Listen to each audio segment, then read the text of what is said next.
कई माह से हम देख रहे थे कि ऑन अ रेगुलर बेसिस लेकिन बड़े लिमिटेड तरीके से इंटेलिजेंस बेस्ड ऑपरेशंस किए जा रहे थे बलूचिस्तान में।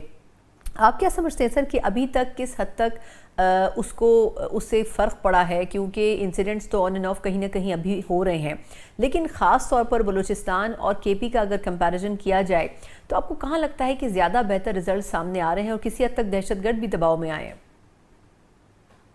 जी बहुत शुक्रिया। आई थिंक जो दहशतगर्दी है पाकिस्तान में वो बेसिकली एक ट्रायंगल है।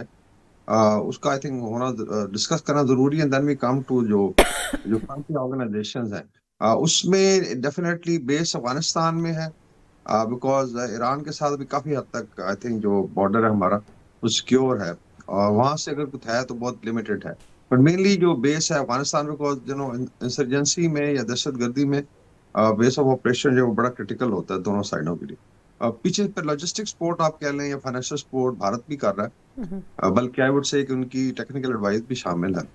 और फिर फ्रंट पे दो बड़ी ऑर्गेनाइजेशन हैं टेररिस्ट जो है, एक फित्तल खारिज और फित्तल हिंदुस्तान है। स्पेसिफिकली जो बलूचिस्तान और केपी की अगर बात करें। बाकी डेफिनेटली पाकिस्तान के अंदर भी कुछ चैलेंजेस हैं, गवर्नेंस के इश्यूज हैं दोनों सूबों में जो फ्रंटलाइन सूबे हैं। और केपी में जो है इस मोर ऑफ पॉलिटिकल नेचर का है, जिसमें जो है ज्यादा फोकस जो है पार्टी का वो पॉलिटिक्स पे रहा है, डेफिनेटली अपने लीडरशिप पे। तो वहां पे साफ ज़ाहिर है एक थोड़ा फोकस कम होता है। बलूचिस्तान में इश्यूज जरा डिफरेंट है। वहां पे basically ownership by the constituencies जो है, जो लीडरशिप है, बिकॉज पहले भी मैं बात की थी कि तकरीबन 100 सेनेटर, एमएनए, एमपीएस बनते हैं बलूचिस्तान के, जिसमें सब पार्टीज की रिप्रेजेंटेशन है। और आपने देखा होगा कि जब ओनरशिप की बात आती है तो वहां पे बहुत आई वुड से बड़ा डाइल्यूटेड रिस्पॉन्स है।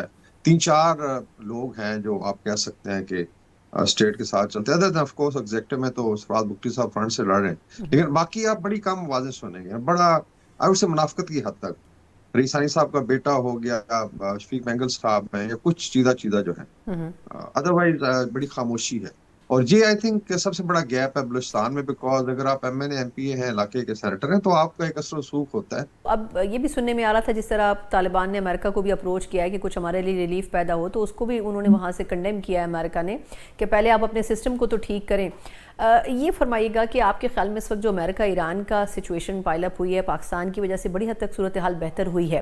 एक तो अमेरिका का ट्रस्ट कितना बड़ा है पाकिस्तान के ऊपर, और दूसरा ये जो पाकिस्तान का स्टांस रहा है अफगानिस्तान और इंडिया से मुताल्लिक, उसको कितनी इंडोर्समेंट मिली है ख़ासतौर पर बड़े ममालिक के सामने?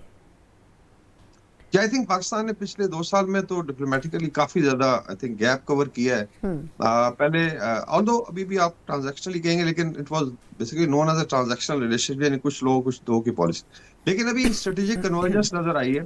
इकोनॉमिक है, आपने देखा है कि अभी गूगल भी आई थिंक कल आए हैं यहाँ पे, जो अपना ऑफिस खोला है। अमेरिकन इन्वेस्टमेंट भी आ रही है, तो एक बड़ा अच्छा बैलेंस है with China, even Russian federation, America के साथ। और फिर जो रोल प्ले किया है पाकिस्तान ने अमन के लिए, it was appreciated by president Trump. सारी दुनिया कह रही थी फर्स्ट टाइम के दो बड़े मुतारक ग्रुप जो हैं, ये यूरोपियन यूनियन, सॉरी यूरोप में आर्टिकल्स छपे हैं।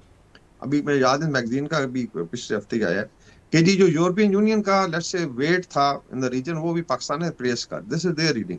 और उसमें it has a trust of president Trump also and Iran also region का। तो आई थिंक ये अनप्रेसिडेंटेड है।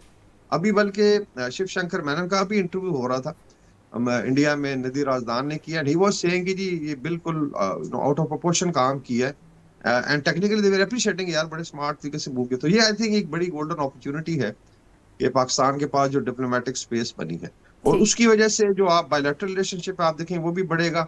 You will find more investment, अभी मिनरल्स में भी वो करना चाहते हैं। बाकी देखिए, international relation is not a street fight जो है, या लेट्स से कोई स्ट्रीट रिलेशनशिप नहीं होता हमसायों का। स्टेट से अपना इंटरेस्ट देखते हैं, और जो उसमें जहाँ पे कन्वर्जेंस है आई थिंक वहां पे पाकिस्तान को फायदा उठाना चाहिए। गल्फ में आप कहेंगे इतनी बड़ी इतनी गुडविल क्रिएट हुई है कि ये भी अनप्रेसिडेंटेड है।